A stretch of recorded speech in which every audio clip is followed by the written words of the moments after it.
That's very interesting that you talked about y'all helping each other cross branding. Because a lot of things that I see people fail in when it comes to music, entertainment, all over the place, is that people don't support other people. I find it very disrespectful that if a girl has her clothes off and she says, go check out my girl on this page, everybody chasing ass from this girl to that girl to that girl. But people don't chase music or people don't chase entertainment the same way. Why is it important for you to touch many people and show them that you're funny or that you want to make life better? Because I just want, bring, show people positive, show people a different route of what I do,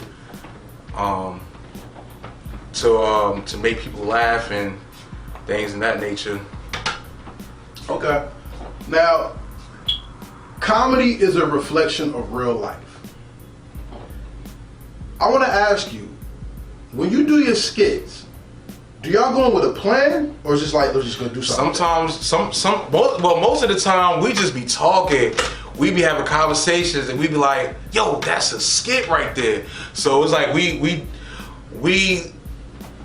it's organic. It's organic. It's just natural. Cause like I said, like he said, I always do things to piss him off. That's that's real life right there. So on that note,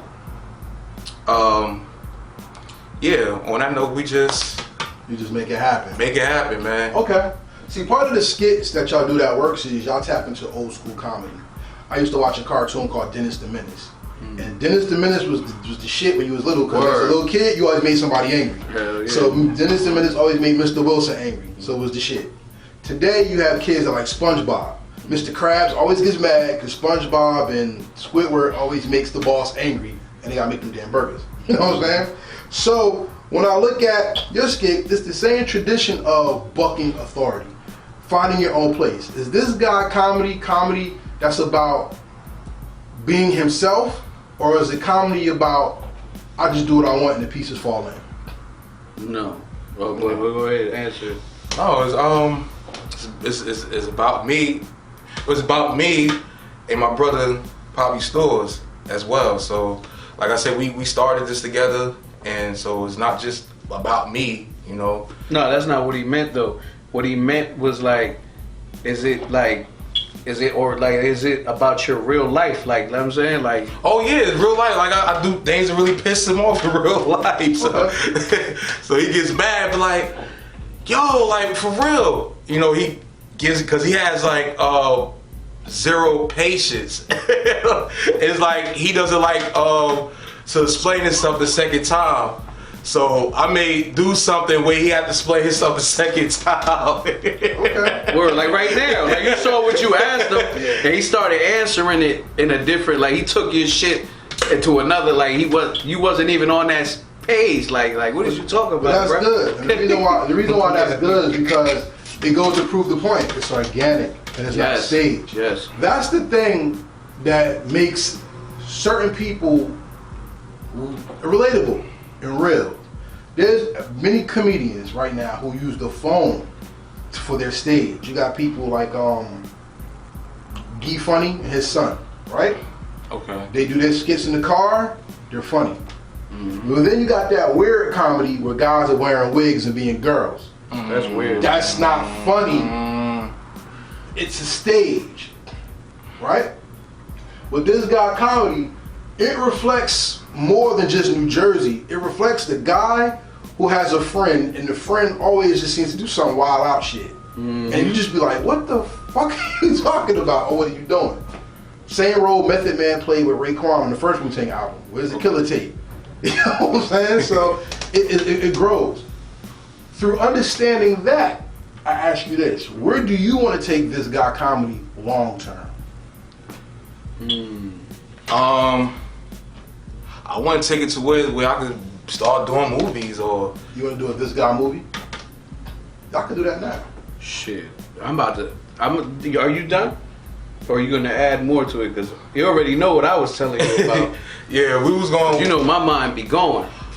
Well, I also deal with it. Well, I work with another. No, that's not what I'm talking about. Hold on, Yeah. let me talk. Let me go ahead. That's not what he asked you. Classic. All right, so let me tell him the point where I'm trying to make. Far as the movies, that's good. I'm saying that's ahead. Mm-hmm. But I told him we should do a YouTube series, this guy YouTube series where it's more like, you know, like 30 minutes or maybe less, like each episode where it has like a storyline. Like it's the same thing as a movie, but broken down you in gotta a prep him for movie life to do exactly like a web series type skits first. word. Like we'll do that's like what we like a fresh like was talking about that. yeah, like Fresh Prince or Martin, like a Martin. You know what I'm saying? Okay. Some comedy shit like that where people could go on YouTube and watch like, oh, this was funny.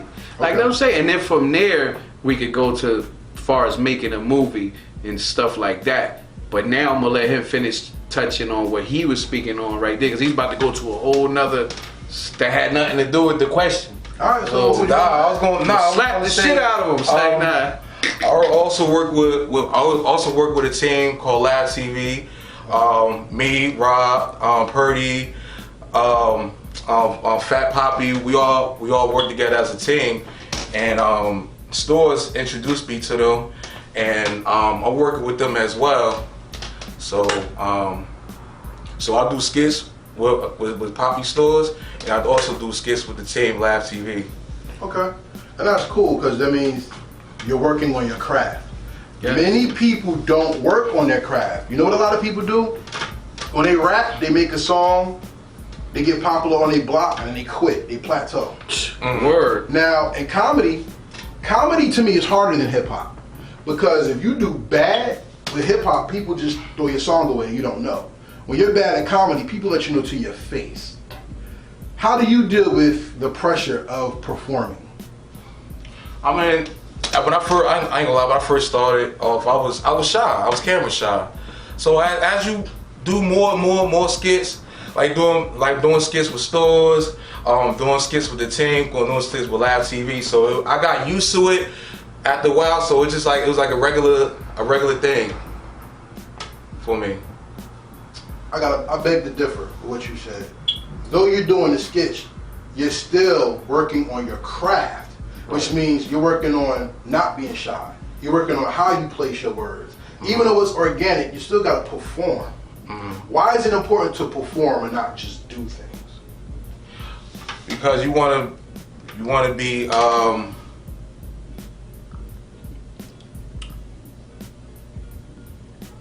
I mean, you want to perform. You want people to know. You want people to know that that you're serious, and you want people. You want people to know that besides you doing just based on skits and everything. Hey yo, look. What he's trying to say is, look, you gotta tell him like it's all about presentation and the quality of what you're giving to people, because you want to give them the best that they're getting. You don't want to, because it's so many other people doing the same shit. So you always want to be different and make sure you bring quality stuff to the viewers. You know what I'm saying? You don't want to be the next dude that's just another skit dude. You know what I'm saying? And the viewers, because it's just skip it. They're gonna be like, oh, it ain't nothing different than the next man. It's the same shit everybody else doing. It's no quality. Your visuals look terrible. You know what I'm saying? So you want to tell them that. You want like, yo, it's all about quality, presentation, and what we're delivering to the people, so we can keep them attracted and keep them coming back. That's what you want to say. Not that, that's all, folks. Yeah. Look at that. Hey, yo. All right, I like that. This shit gonna be funny as hell. That's why it's important to have a person that has your back. Cause like, look, I'm gonna keep it real with you. I've interviewed people and I had to stop the interview and tell them I can't use this, because there's people who I ask questions to and they can't even answer a question. So I know it's like part of y'all skit to go back and forth, but that's actual good thing that you had, whether it's on camera or not, because a lot of people don't know how to be brotherly and build with each other. Exactly. Here's my final part for this. Here's my final question for this part of the interview, and it really revolves around just you. And I want you to answer this the best way possible. Everybody has. Oh, his heart beating like a motherfucker. What the fuck? All right, go ahead. we talked about long-term goals, right? Since you started This Got Comedy, what goals did you accomplish, or what changes did you see that made things better for you?